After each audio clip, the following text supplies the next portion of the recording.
aí a carreira de ator sempre tem uma história por detrás, né, pelo que a gente ou escuta o pessoal comentar, sempre tem um algo ali atrás. No seu caso, João, onde que surgiu essa vontade de ser ator? Teve essa vontade ou foi alguma coisa que aconteceu? Quando que apareceu isso daí? Bom, o sonho de ser ator é um sonho de jovem, né, dos 14, 13, 14 anos de idade, né, eu via as novelas, eu assistia às novelas e via a atuação, né, de Francisco Coco, Tony Ramos, Tarcísio Meira, Antônio Fagundes, aqueles caras da antiga que é da minha idade. Então eu ficava me imaginando, né, "Puxa, como será? Quem me dera, né, algum dia eu ter essa oportunidade". E era só aquele sonho, mas, o poder aquisitivo era pouco, aí a gente não tinha, assim, nem só sonhava, mas não tinha certeza se um dia ia conseguir realizar isso. Mas, aí depois a gente cresce um pouco mais, se casa, né, nasce os filhos, aí a vida da gente vai se transformando, vai mudando, e é onde a gente fala: "Poxa, esse sonho acabou, né, esse Isso, deixa de lá, é, porque daí tem a família para sustentar, e criar, aí o risco, né, vamos pensar, a gente mensura mais o risco. com certeza, aí é muitos compromissos, muitas coisas, a gente foge desse foco, né, Hum. e passa a viver a realidade que nós temos ali, né. Mas depois de muitos anos, né, eu digo assim, 50 anos. E esse tempo passou, os filhos cresceram, se casaram, né, e eu me deparei em uma posição, assim, até privilegiada de se iniciar essa carreira. Porém, às vezes o tempo passou e achei que estava esquecido, mas apareceu uma oportunidade e eu agarrei, né. E dali eu comecei a me desenvolver, né, e hoje eu já tenho alguns trabalhos na carreira ainda. Legal. E vamos lá então, para entender, até então, beleza, você foi lá, já tem esse sonho, aí foi, né, vamos lá, deixou de lado por um tempo, por causa da família, mas e nesse intervalo ali, qual que foi sua profissão, qual que era qual eram os seus desafios ali que você fez na vida? Então, nisso, eu aprendi uma profissão, né, de ferramenteiro mecânico, né. Eu entendo. Então, eu construindo moldes, estampos, uma profissão até, privilegiada, onde a gente tem um salário um pouquinho mais, equivalente, né. E então, este ano aqui eu completarei 50 anos de ferramenteiro. Olha, você ainda está atuando como ferramenteiro ou Sim, aí eu trabalho na Bravox, legal, Autocats, Bravox, né, ainda sou ferramenteiro lá na Bravox, né. legal. E então, apareceu essa oportunidade e eu estou agarrando, porque, enfim, no ramo de ferramenteiro eu já aposentei, né, então eu tenho aí, assim, um pouco mais de liberdade na Bravox, eu não trabalho como norma CLT, eu sou autônomo, né. Então a gente tem aí uma flexibilidade para poder estar saindo e atuando. E vamos lá, vivendo um sonho em conjunto com a realidade, é isso? Com cer E como ator, você atua há quanto tempo? Há um ano, na verdade, né.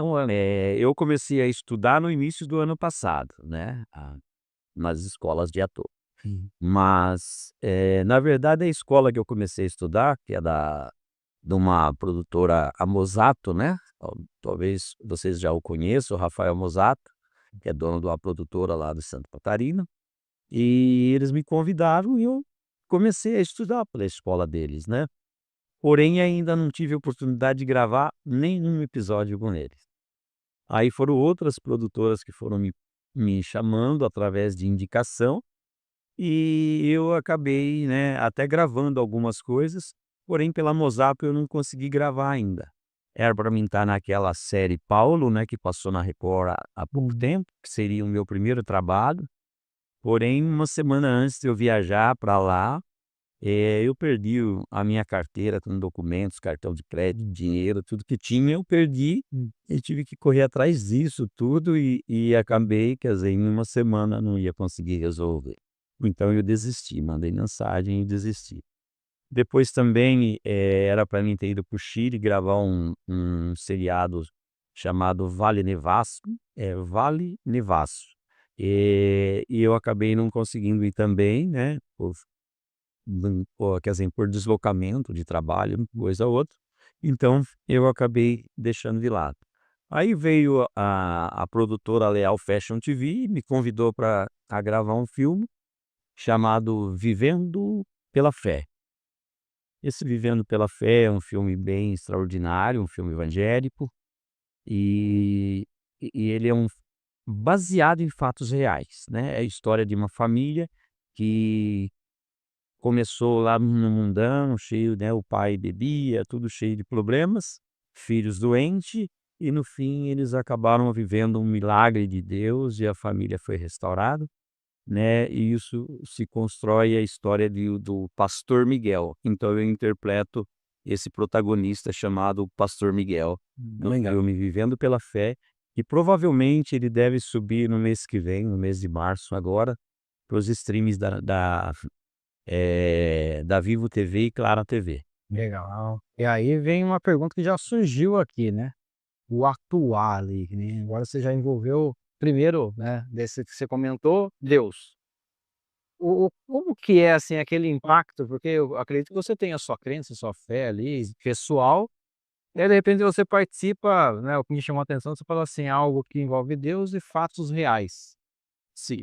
E você está atuando, mas, o atuar ele te traz ensinamentos para a vida real também? Como que é esse vamos pensar, essa divisão, Com certeza. Eh, Quando eu fui convidado para participar do filme, Vivendo pela Fé, o diretor ele me chamou para a gente ter uma reunião, né, pra um bate-papo, assim, tete a tete, né. Aí eu fui, ele estava gravando uma série aqui em Cosmópolis, eu fui para lá, que daqui lá das 70, 80 km, coisa pouca. Eu dei uma carreira até lá, fui conhecer ele, fui conversar, né. Então, até então, na nossa conversa, ele ficou sabendo que eu sou diácono da Igreja Arca da Aliança e eu prego a palavra de Deus há 9 anos, né. já conectava com o papel. E aí também ele viu que eu tenho uma voz que tem uma potência boa para interpretar esse papel, Uhum. e ele pegou e quando ele me mandou a lista do elenco, né, e o roteiro do filme, ele colocou lá assim, estava escrito assim, o nome das pessoas e o papel. Aí ele colocou lá: João Pastor Miguel. Aí eu liguei para ele, né, falei: Meu irmão, Pastor Miguel, tem um outro João no elenco?" Ele falou: "Não, esse Pastor Miguel é você mesmo." Aí eu, quer dizer, eu tomei aquilo como uma grande responsabilidade, né. Inclusive, quando eu peguei aquele roteiro que eu imprimi e comecei a ler, a gente já tem reuniões online, onde, já tem os debates, né, a gente bater texto com as pessoas que a gente vai falar, né. E foi uma responsabilidade muito grande, porque a primeira vez que eu peguei esse roteiro para ler, a dona da história, quem viveu essa história com os pais, era a roteirista do filme. Puts. E ela falou para mim assim: "João, você vai ter que melhorar muito, porque essa é a história da minha vida e eu não quero que conte de qualquer jeito."